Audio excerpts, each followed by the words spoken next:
During Mental Health Awareness Month, we are highlighting groups working to manage mental health issues as part of our series, You Are Not Alone. And law enforcement is one of those groups. Imagine routinely seeing car crashes, shootings, and other traumatic events. For police officers, it's their job, but it can take its toll. As the I-Team's Andy Alcock reports, a KCPD's officer's recent suicide is just one example of an ongoing challenge addressing mental health issues for those in uniform. It seemed David Colgrove was ready to have a happy and fulfilling retirement. After 8 years as a St. Louis area police officer and another 22 years as a federal agent in Kansas City, Colgrove had set up his own business. But just a few months after retiring as a law enforcement officer in September 2014, David Colgrove took his own life. I think he carried a tremendous amount of stress and trauma that went unprocessed. After her husband's death, David's widow Kim wanted to help other first responders.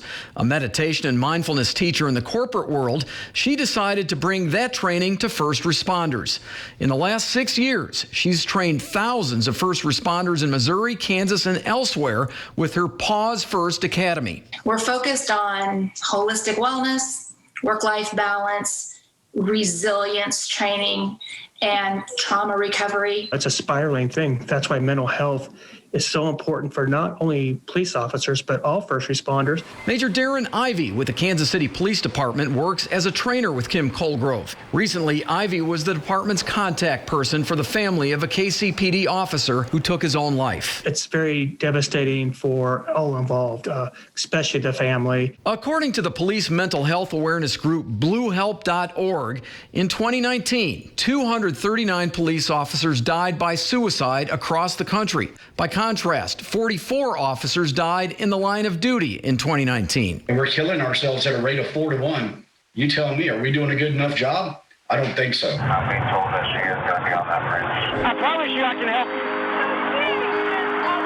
You might be broken, but you're fixable. Ernie Stevens is a recently retired San Antonio, Texas police officer. Stevens is featured with his partner in a documentary called Ernie and Joe, Crisis Cops, currently streaming on HBO. He told the I-Team Joe was treated for post-traumatic stress disorder, or PTSD, 7 years after leaving the Marine Corps. I saw the change in him when he got his treatment. He became a lot more patient. As part of the hiring process, many law enforcement departments require a psychological exam for police candidates. We look for any kind of difficulty that an individual might have in performing the duties of the position. Dr. Bruce Capo has been doing those types of evaluations for more than 30 years for dozens of regional law enforcement agencies, including in both Kansas and Missouri. I would say that many working police officers, due to the nature of the work they do, may have some mild symptoms of post-traumatic stress disorder. However, Colgrove said there's still a stigma for police officers to ask for help dealing with the stress and trauma of the job. It's an entire culture of suck it up, buttercup. We have recognized this. We are doing a lot better than we did when I came on 28 years ago, but we still got a long way to go. Stevens believes to address this issue, every police officer across the country should have an annual mental health evaluation. Do you think that's a good idea? Me personally, I do. I'm 100% on board.